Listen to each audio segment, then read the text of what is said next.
سلطان عبدالحمید ثانی نے جب مسجد نبوی شریف کی تعمیر کا حکم دیا تھا تو پورے ترکی سے لوگوں کو بلایا تھا کہ اپنے اپنے بچے لے کر کے آؤ.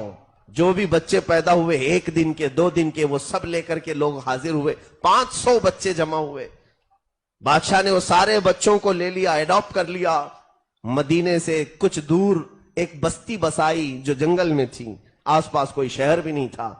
ان بچوں کے لیے پاکیزہ دائیں رکھی گئیں جو ہمہ وقت قرآن کی تلاوت کرتی تھی, اور یہاں تک کہ وہ بچے ختم قرآن کے ساتھ پورا دودھ پیتے تھے. 2 سال کے ہوئے تو ان کی زبانوں پر سب سے پہلی زبان عربی جاری ہوئی.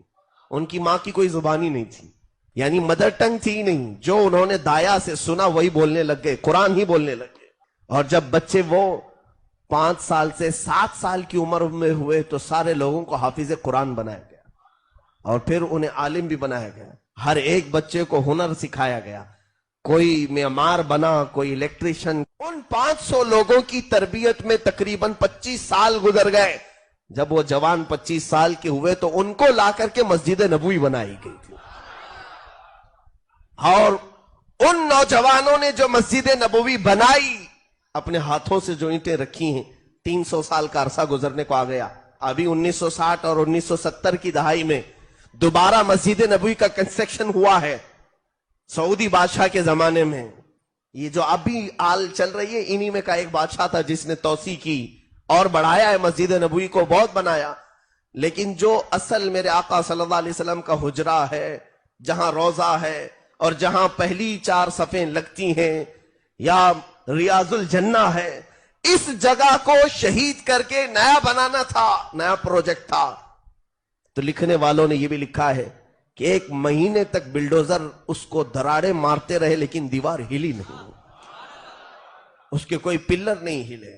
اسی لیے کہ میرے عزیزوں, ان بچوں نے جو ادب کا مظاہرہ میرے آقا کی بارگاہ میں پیش کیا تھا, اللہ اللہ, وہ اگر اینٹ بھی زیادہ ہوتی تو وہاں کاٹتے نہیں, 12 کلومیٹر دور لے جا کے کاٹتے تھے کہ اینٹ کے کاٹنے کی آواز سے میرے آقا کی بے ادبی نہ ہونے پائے. اور پوری مسجد کی تعمیر ہو گئی, کسی دیوار پر انہوں نے قدم نہیں رکھا.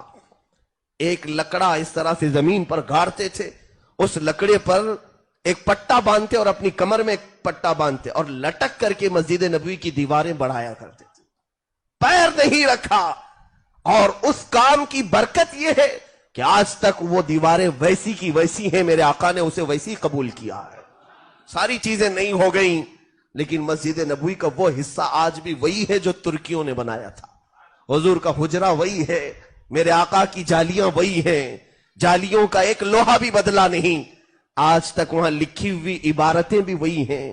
اس لیے کہ یہ چیز ہوتی ہے میرے عزیزوں, جب بچے کی صحیح معنوں میں تربیت ہوتی ہے اور وہ جوان اپنی تربیت کے انداز میں آ کر کوئی کام کرتا ہے تو مولا اس کام کو سدا قائم رکھ لیتا ہے.